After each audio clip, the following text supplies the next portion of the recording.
सद्गुरुनाथ भगवान की जय।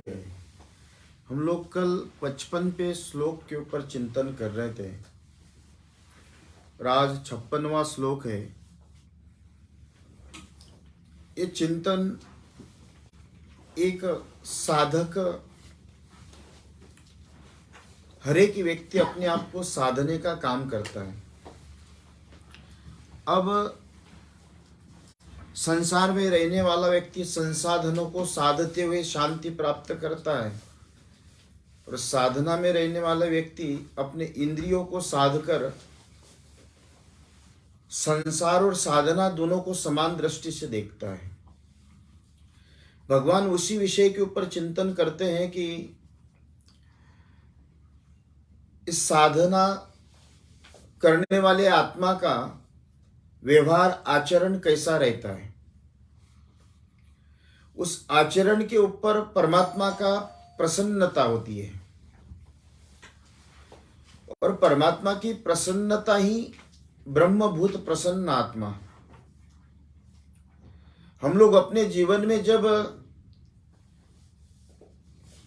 ईश्वर ने एक ही कहा कि साधना मतलब आत्मदर्शन नहीं, साधना मतलब परमात्मा की प्राप्ति नहीं, साधना मतलब तीर्थ यात्रा नहीं है, साधना मतलब स्वयं को साधना। जो शंकराचार्य जी महाराज मानते हैं, यद ब्रह्मांडे तथा यथा पिंडे तथा ब्रह्मांडे, ईश्वर सत्यम जगत मिथ्यम।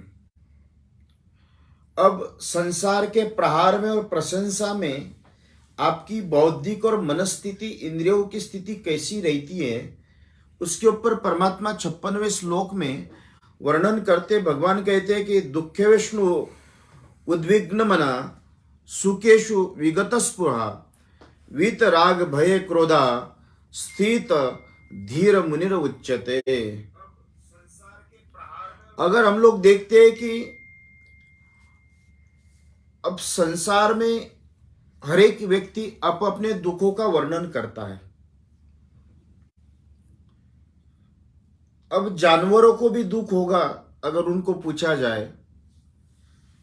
जानवर, गाय को अगर पूछो तो गाय यही कहेगी कि मैं तो अपने बछड़े के लिए दूध देती हूं, लेकिन ये मूर्ख लोग, मनुष्य, मैं मेरे बछड़े का दिया हुआ दूध वो अपने स्वयं के लिए निकालते, इसलिए मैं दुखी हूं। बैल से पूछो तो कहेंगे कि मैं तो कोई इनसे अपेक्षा रखता नहीं हूं, लेकिन मुझे दिन भर 8-8 घंटे 10-10 घंटे मुझे ये घुमाते रहते और कुछ मेरी सेवा नहीं करते हैं। लेकिन उनकी कोई शिकायत नहीं है, गाय की कोई शिकायत नहीं है। जिस अवस्था में आप रहोगे उस अवस्था में रहते हुए स्थिरता प्राप्त करना, ये भगवान कहते हैं कि दुखे विष्णु, जहां दुख प्राप्त हो जाए उसमें भी वो उद्विग्न नहीं होते हैं। उसमें एक मुझे दृष्टांत याद आता है रामकृष्ण परमहंस का।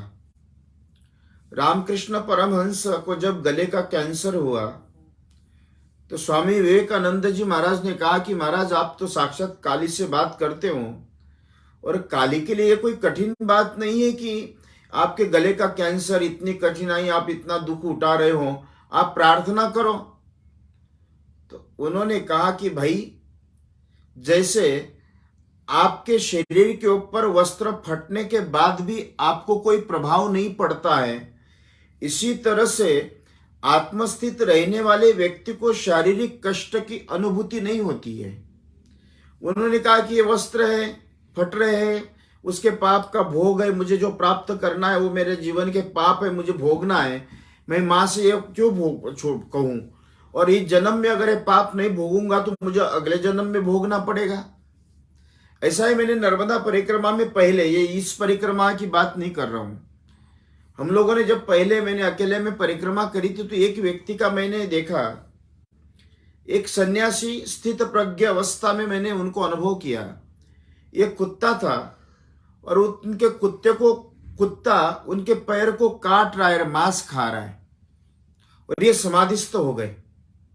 उनको कोई पता ही नहीं चला कि कुत्ता आया भी है, कुत्ते ने खाया भी है और कुत्ता खा भी रहा है।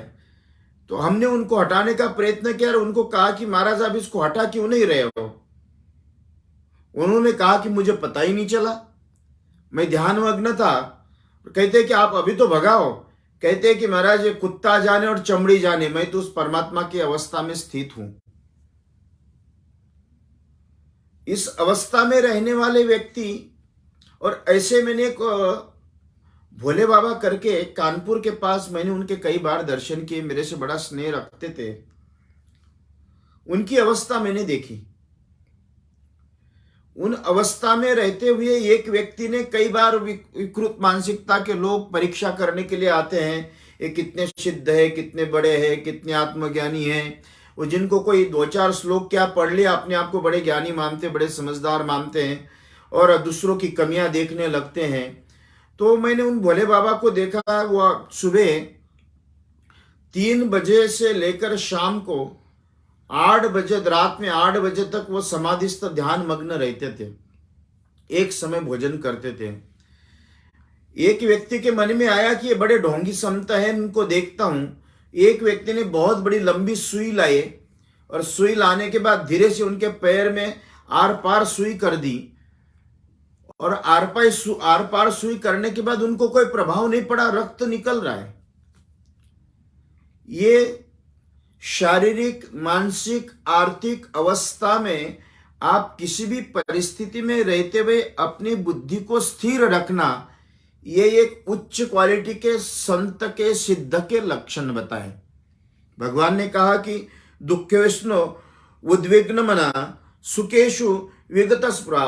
कोई किसी, अगर सुख भी आ जाए तो बहुत ज्यादा प्रसन्न न होना, दुख भी आ जाए तो बहुत ज्यादा दुखी न होना। इस अवस्था में मैं पांडवों को भी देखता हूं, पांडवों ने भी बहुत अच्छी तरीके से नाना प्रकार का सुख भी मिला तो कृष्ण का ध्यान किया, और दुख भी मिला तो उसमें, और यही अवस्था भीष्माचार्य जी की, महाराज की भी आती कि भीष्माचार्य जी ने बहुत अवस्था के साथ में इतने बाण शरीर पे लगे, रक्त निकल गए, रक्त बह रहा है हर एक बाणों में से, उसके ऊपर शैया पे ऊपर शय है, सो रहे, लेकिन फिर भी उन्होंने कोई शिकायत नहीं की कि नहीं ये मेरा भोग है, मुझे भोगने दो।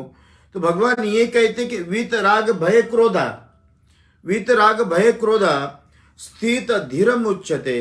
तो उन्होंने कहा कि हे अर्जुन, इन सभी विचारशील मनुष्य सारे बंधनों को छोड़कर अपने किसी प्रकार का भेद नहीं करते हैं, चाहे कोई भी आए। हमने अगस्त्य जी महाराज के आश्रम में सुना था कि उनके साधना का इतना प्रभाव था कि गाय और शेर एक जगह पे पानी पीते थे। ये उनकी साधना की पराकाष्ठा थी। तो यही उच्च क्वालिटी के संत के लक्षण बताए। जब आपके मन में इस तरह के भाव उत्पन्न हो जाए, और इस अवस्था में अब हम लोग इतने हाई क्वालिटी के हम तो है नहीं, हमारी बुद्धि उतनी उच्च स्तर की है नहीं। एक अगर साधारण तरीके से हम लोग समझ सकते हैं तो संसार में जो भी हमारे जीवन में संघर्ष आता है, उस संघर्ष को किस तरह से समझना है और उसका प्रतिकार कैसा करना है, ये आपको अपने, जैसे किसी ने आपको दूर से पत्थर मार दिया और पत्थर मारने के बाद आपको गर्दन टेढ़ी करना है, ये तत्क्षण कौन बुद्धि देता है? आपको बचाने की बुद्धि तो आपके पास में है। इसी तरह से चाहे पुत्र हो, पत्नी हो, पति हो, भाई हो, परिवार हो, समाज हो, या पैसा हो, या पद हो, या किसी प्रकार से कोई भी अवस्था में आपके जीवन में आपका कोई अपमान करता है या सम्मान देता है, उस अवस्था में आपकी बुद्धि की स्थिरता होना, ये सबसे बड़ी व्यक्ति की समझदारी बताई है। उसमें स्थिर रहना, उसकी कोई प्रतिक्रिया न करते हुए ये ईश्वर की इच्छा समझकर अपने जीवन में, वो मुझे एक संत की, मैंने कई बार उसको उच्चारण किया है, एक संत की कथा आती है, हमने पढ़ा है। एक गांव के बाहर एक संत एक पोटली बांधकर उसके ऊपर बैठे हुए हैं। त्यागी थे, शरीर पे वस्त्र एक खाली रंगोट पहनी हुई थी, और गांव के लोग उनका त्याग देखकर उनकी सेवा कर रहे हैं। पुरुष महिला बड़े अच्छे मन से सेवा कर रहे हैं। बड़े उनको प्रशंसा के साथ में, लेकिन उनके मन में कोई प्रभाव नहीं। अब रात्रि के समय में चोर निकले। चोर कहते हैं कि यार देखो, कोई किसी घर का बहुत बड़ा माल चोरी करके आए, लगता है उस माल के ऊपर ये चोरी करके आए, और उसके पोटली बांधकर उसके ऊपर बैठ गए। दूसरे जुए में हारे हुए 2-3 मित्र आए, उन्होंने कहा कि लगता है कि जुए में सब कुछ हार गया और ये यहां आके बैठ गया। तीसरे 3-4 मित्र दारू पीकर आए और कहते हैं कि लगता है कि इसने बहुत ज्यादा पी ली है, और पीना हो तो ऐसी पीना चाहिए, अपने शांति से रहे, इस अवस्था में रहे। तो ऐसे कई अवस्था में उनको लोगों ने पूछा कि महाराज, इस गांव का पूरा गांव आपकी सेवा करती है। कई लोग कहे, किसी ने कहा चोर है, किसी ने कहा हार गए, किसी ने कहा दारू पी, आपको कैसा लगता? तो उन्होंने कहा कि ये आंख, मुंह, कान, ये खिड़कियां मैंने 40 साल पहले बंद की, मेरे ऊपर किसी प्रकार का प्रभाव नहीं पड़ता है, मैं तो शांत हूं। तुल्य निंदा स्तुतिर मौनी एन केनचित। एक एक श्लोक का बहुत विस्तार के साथ वर्णन हो सकता है, लेकिन मैं आपको इतना ही कहना चाहता हूं कि आपके संसार के संघर्ष और संसार की सफलता, आपके जीवन में आपको किसी भी प्रकार से उसको स्वीकार करने की और त्याग करने की, दोनों प्रकार की बुद्धि आपके साथ में प्रौढ़ता आ जाए। भगवान ने क्या कहा? बुद्धि की प्रौढ़ता, शारीरिक प्रौढ़ता नहीं। भगवान कृष्ण ने 8 साल के आयु में गोवर्धन की पूजा, जो 80 साल का आयु वाला वृद्ध व्यक्ति भी जो नहीं कर सका, वह भगवान कृष्ण ने आयु के 8वें साल में किया। मतलब जो कर्म मानते हैं, ये आपकी बुद्धि की प्रौढ़ता का प्रमाण देता है, और उसकी दीर्घता या उसकी लघुता दोनों ही उसका प्रदर्शित करता है। आपके जीवन में कोई भी अवस्था आपकी लंबी आयु नहीं है, आपका ज्येष्ठ श्रेष्ठ कर्म यह आपके जीवन को प्रदर्शित करता है। जीवन में हम थोड़ी सी बातों में परेशान हो जाते हैं।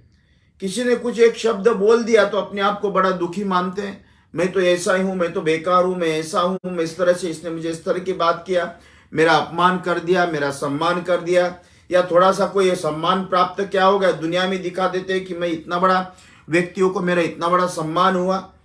तो इन सभी अवस्था में शारीरिक सांसारिक क्रिया प्रक्रियाओं में अपने बौद्धिक धरातल को स्थिर रखना, यह हमारा मूल तत्व परमात्मा कहते हैं। और उस अवस्था में आप आकर बैठना, ये बुद्धि की प्रौढ़ता का प्रमाण है। और आप परेशान हो भी जाओ तो किसी को कोई परेशानी, आपके दुख का किसी से कोई लेना देना नहीं है, कोई लेना देना नहीं आपके दुख का। मैंने देखा है, हजारों लाखों लोगों में देखा है कि आप कितना भी दुख व्यक्त करें, वो थोड़ी देर के लिए होगा, फिर बाद में वैसा का वैसा ही।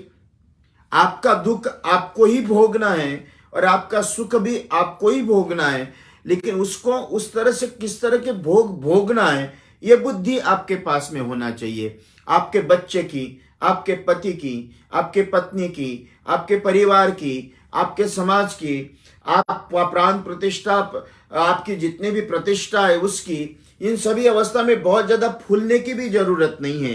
भगवान ने यही कहा कि अर्जुन, इन सभी अवस्था में स्थिर रहना, ये एक स्थित प्रज्ञ के लक्षण है। और इसी अवस्था में हमें अपने बुद्धि को स्थिर रखते हुए किसी सभी संसार के सुबह से लेकर शाम तक, जब तक आप सोते नहीं हो, आप दिन में शायद 15-16 घंटे जगते हो, 17 घंटे जगते होंगे, 5-7 घंटे रोज सोते होंगे, तो ये 15-16-17 घंटे में आपको क्रिया प्रतिक्रिया कैसी व्यक्त करना, ये आपकी बुद्धि की प्रौढ़ता के साथ में प्रदर्शन अपने जीवन का करना, यही आपके जीवन में श्रेष्ठता बताइए। अब मोह का बात करते हैं, अब कई उसका बड़ा विस्तार, कि एक एक शब्द इतना विस्तार के साथ वर्णन हो सकता है कि भगवान के विषय में इन दुख बताया है, इसमें सुख बताया है, इसमें अपने मन को उद्विग्न होने की जरूरत नहीं है। जैसे छोटे बच्चे, मैंने कई बार कहा, छोटे बच्चे आपके साथ आचार विचार व्यवहार अव्यवहार करते हैं, उसमें से आप आनंद लेते हो, और बड़े लोग थोड़ा सा अगर आपके साथ व्यवहार में थोड़ा सा करते तो आप अपने मन को दुखी करते हो। तो भगवान ने कहा कि इन सभी अवस्था में जाने की जरूरत नहीं अर्जुन, आप अपने आप को स्थिर रखो, उसमें बहुत ज्यादा दुखी होने की जरूरत नहीं है। यही स्थित प्रज्ञ के लक्षण बताए, समाधि अवस्था को प्राप्त करने के लक्षण बताए। और आपको एक बात बताऊं, शरीर में आत्म तत्व तक पहुंचने के लिए कोई प्रक्रिया करने की जरूरत नहीं, यहां स्थिर होने की जरूरत है। वहां बहने की जरूरत नहीं है, यहां बांधने की जरूरत है। बहते हुए चलना, आप अपने मन में कितने प्रकार के भाव बहकाव रखते हो आप, तो भगवान कहते इन बहकावों में न जाकर अपने आप को स्थिर रखना, ये एक स्थित प्रज्ञ के लक्षण है। आगे जाकर कहते हैं कि या सर्वान्नभि स्नेह तत्प्राप्य शुभाशुभम नाभिनंदति द्वेषम तस्य प्रज्ञा प्रतिष्ठिता। हे अर्जुन, अपने जीवन में जितना भी सबके आचरण जितने भी हमारे हैं, उस आचरण को स्वीकार करना संसार के। अब आप अपने मन को तो सुधार नहीं सकते तो दुनिया को कैसे सुधार सकोगे? आपके नेत्रों को तो सुधार नहीं सकते, आपके कान को सुधार नहीं सकते, आपको लगी हुई दुर्बुद्धि, जहां हम कह सकते दुर्व्यसन, जहां जितने भी हम लोग, हम अपने आप को, आप अपना, आप क्या शब्द आपका पैर नहीं सुनता है तो दुनिया क्या सुनेगी? आप अपने पैर को कहो कि भाई 3 घंटे 4 घंटे एक जैसा बैठा रहे, संभव है? नहीं है। इसलिए भगवान ने कहा कि अपने जीवन में उसी पूर्णिमा की चंद्र की तरह, या पंचतत्व या तारे सूर्य किसी के साथ विषमता ही नहीं करता है, उसी तरह से हरेक संसार के क्रिया प्रतिक्रियाओं में अपनी बुद्धि को स्थिर रखना, यही अपने जीवन का सर्वश्रेष्ठ एक उत्तम लक्षण है। और वो भी सर्वश्रेष्ठ व्यक्ति साबित होता है। और इस संसार में बोलने की जरूरत नहीं है, संसार में मौन रहने की जरूरत है। और मैं कहता हूं, एक वाणी का मौन हो सकता है, एक इंद्रियों का मौन हो सकता है, एक मन का मौन हो सकता है, बुद्धि का मौन हो जाए। ये जब सारे इंद्रिय आपके मौन हो जाए, तब जाकर जहां मौन आत्मा है फिर वह प्रकट होती है। मेरे अगर शब्द आप समझ रहे हो तो आत्मा को प्रकट कैसे करना है, परमात्मा को प्रकट कैसे करना है, तो कर्मेंद्रिय, ज्ञानेंद्रिय और मन, ये जब मौन हो जाए तब जाकर आत्मा प्रकट होती है। कहते हैं ना कि दरवाजे के ताला खोलने के बाद फिर आप घर के अंदर प्रवेश करते हैं। इसी तरह से इस इंद्रियों को ताला लगा दो, फिर जाकर आत्म तत्व अपने आप बाहर आते हैं। हम लोग इंद्रिय तत्व में बहुत स्थिर रहते हैं, हम अपने मन में इतने प्रकार के दिन भर विचार, सुविचार, कुविचारों में लिप्त रहते हुए ये सुबह उठने से लेकर रात में सोने तक, कभी कभी तो आप स्वप्न में भी आपको वही सपने आने लगते जो आप सोचते हो। तो सपने में भी मन स्थिर नहीं रहता है। आप कहते हैं कि जितने भी आपको सपने आते हैं, ये सारे के मनुशास्त्र विज्ञान में कहा गया है कि जितने भी आपको स्वप्न आते हैं, आपके मन में बसे हुए बातों को ही वो प्रदर्शित करता है, बाह्य जगत का कुछ आता नहीं है। यही मन के स्वभाव बताया। श्रोताओं, अपने जीवन में एक ही काम करना। भगवान ने कहा कि इन सभी अवस्था में अपने किसी भी प्रकार के भेद न करते हुए हर एक व्यक्ति को, प्राणी मात्र को समान रूप से रहना, और उस काल में अपने चित्त को किसी भी प्रकार से अपने परमात्मा को चिंतन में चित्त को लगाना, इससे अच्छी परमात्मा से मिलने के लिए कोई साधन नहीं बताया। ना इसके लिए मंत्र चाहिए, ना कोई जप है, ना कोई तप है, ना कोई साधना है। साधना का मतलब यह है कि अपने आप को जीवन में इंद्रियों को साधना, अपने बुद्धि के आत्मा के हिसाब से इंद्रिय चलते रहे, तब जाकर उस मार्ग पे चलना, ये हमारे जीवन की सर्वश्रेष्ठता बताइए। जब आप उसमें चलते रहोगे, उसमें स्थिर रहने लगोगे, और संसार के कोई भी प्रभाव, दुष्प्रभाव आपको दुखी या सुखी नहीं करेगा। किसी की प्रशंसा या प्रहार, निंदा या पैसा, पद आपको किसी प्रकार से सुख दुख की अनुभूति नहीं कराएगा। इस अवस्था में जब आपकी बुद्धि आएगी, तब जाकर आपके जीवन में यही सुख प्राप्त होगा।